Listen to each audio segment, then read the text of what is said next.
In the last quarter of last year, General Motors became profit variable positive on electric vehicles. Why don't you explain to us what that means and where you sit in this sort of EV transition? You know, the auto industry has demonstrated when we put the power of our research and development behind new technology, we quickly accelerate that technology curve. And we know the key to unlock an all EV future is to make it affordable for everyone. So we've developed the broadest portfolio of vehicles for electric vehicles. In fact, we're going to announce one tomorrow, which I'm excited about here in the Middle East. Oh, you can't give us a little hint today? No, they won't let me. My team's like looking at me. But, you know, with that, though, it really comes down to how quickly can you evolve things like battery chemistries, both to extend the range, both to create faster charging situations so you can have the customers transition to it quickly, and then bring down the cost associated with it. And we're seeing significant steps in that progression to get down the cost, which allowed us to get to variable profit positive here at the end of next year, on a path to become profitable into this year. Now, you operate in so many different markets, so you're a fantastic person to give us an overview on what works and what doesn't in terms of incentives, regulations, mandates. What helps you as an automaker get to this point where it is going to be profitable to actually make EVs and sell them?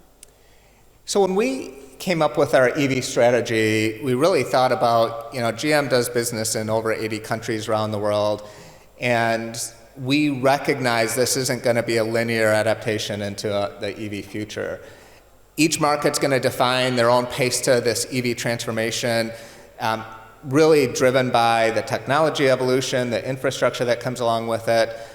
So the key for us wasn't based on policy and regulation. It was based on the customer defining their comfort around this transition.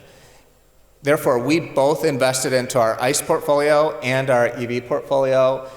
It's about design still, it's about technology still, it's about affordability still, and it's about evolving the capabilities of the products regardless of the propulsion type that comes along with it. That allows us the flexibility to have a product in every market around the world at the pace they want to transition, and making it more customer-centric around it's about the experience in these vehicles that tells you that you want to adapt to different types of propulsions. But at the end of the day, it's also about price for the customer. It is. And surely that's where government policy plays in, whether it's attractive or not.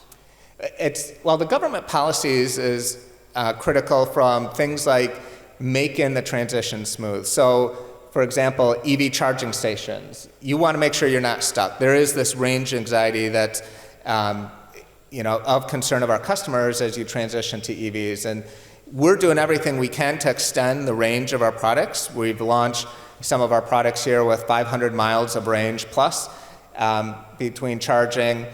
We're developing things to get the time of charge to be at an accelerated pace.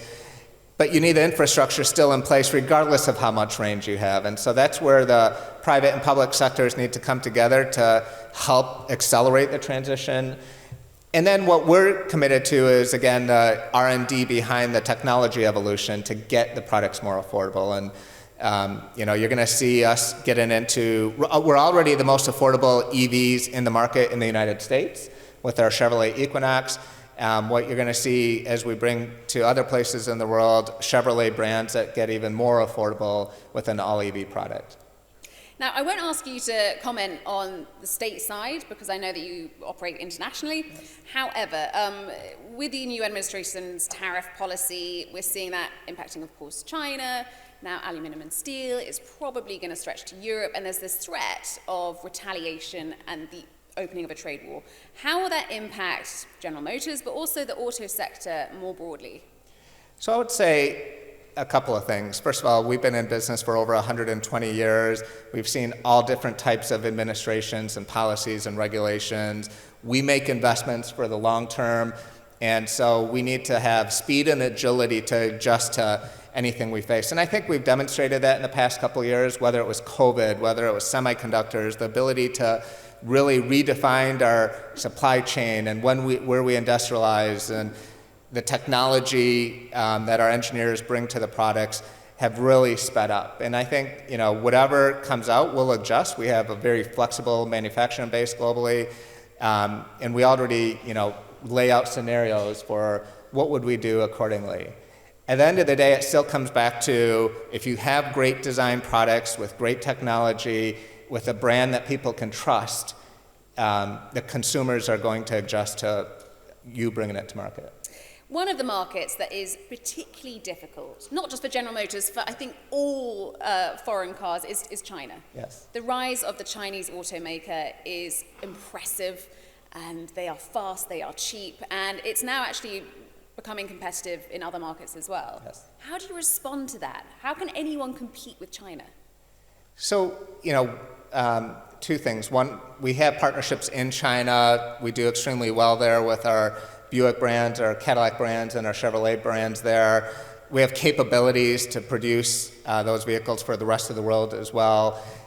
We want to be true to our brand. So if it earns the title to put a Chevrolet bow tie on the vehicle, it's got to have the quality, the durability, the capability to really adapt to markets around the world. We know, for example, when you bring a product to the Middle East, interior HVAC performance, your heating and cooling has to withstand some extreme measures that you don't see in other places of the world. And so, did you develop the generator and the compressor properly to accommodate very hot markets like this? And so, we have taken the time to make sure when we bring in a product under the Chevrolet badge, it's capable in market, and the network, the service capabilities, the dealerships, the distributors, all can properly manage that product once it's in the market. Are you worried about competing, though, with the likes of BYD in other markets? Now, we face competition in every market we have. I mean, we've seen Chile in South America add, 78 new brands in the past couple of years, mainly from China. We've been able to hold our share in many of these markets, and again, focused on competing at affordable rates with great technologies and great brands. I think the trust that's built into having longevity in the market and what we've done with many, with our communities in this market are helping us sustain our position. Now, clearly, you already have assisted driving Yes. technology, which is very exciting and great for someone who is as bad a driver as I am. I don't even actually own a car, and probably never should. But let's talk about autonomous vehicles. This is clearly the logical next step. Yes. When do you think that will be a GM reality, fully autonomous, and in which market?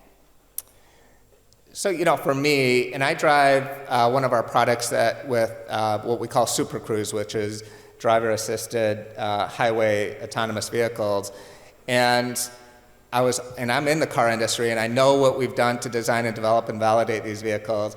And I was still the one when I first did it on the highway. I was hugging the steering wheel. I wouldn't take my eyes off, and I was nervous about it. But I remember I've got two young boys that are in travel soccer in the United States, so we drive to long distances to go to the soccer games. And I would get home on Friday night, and sure enough, we had to go for that 5-hour drive somewhere, and I'm already exhausted, and then I show up to the place white-knuckled and not really engaging with my family. As I've learned to trust the system, I get in the vehicle now, I hit the button, it takes us places. I'm talking to my kids and my wife about their day, doing it safely because we figured out how to communicate properly to the customers so you have psychological safety as you interact with this technology, and it's seamless for me. I'm convinced when anyone gets into this technology, you're quickly going to be adapters to it. And then once you experience it, you'll never go back. I will never buy a vehicle without Super Cruise. We're excited because we're deploying that here later this year. And again, that's the first step of how do you get people comfortable enough with this technology and evolve it for affordability. So our path is to a path of fully personalized autonomous vehicles driven by the scale of that technology that comes along with it. Similar to what's happening on EVs, where you quickly see the cost come down that technology curve. We're starting to see that already in autonomous vehicles, and you have to deploy it safely across a broad range of vehicles. In fact, our Super Cruise is now deployed on over 20 vehicles, everything from our Chevrolet Equinox, the most affordable EV in the market, up to our Escalades, Cadillac Escalades in the market. So it's not just for the premium customers, it's for everyone to enjoy the comfort and conveniences with autonomous. It's not just cost, though, of course. I mean, it's also an issue of you simply cannot use autonomous driving right now. Where do you think in the world we will see this widespread? So I think there is, the leading edge right now is between the US, China, and a lot of the work, in fact, what we're doing here with the UAE around how do you create policies and regulations to safely deploy it. I think it will be a race between those three markets, and we're seeing capability continue to grow each and every day. What we want to make sure is whatever technology is deployed, it's scalable globally, because that's how you get down to affordability for markets around the world. Shilpan Amin, it's been such a pleasure. Thank you for sitting with me.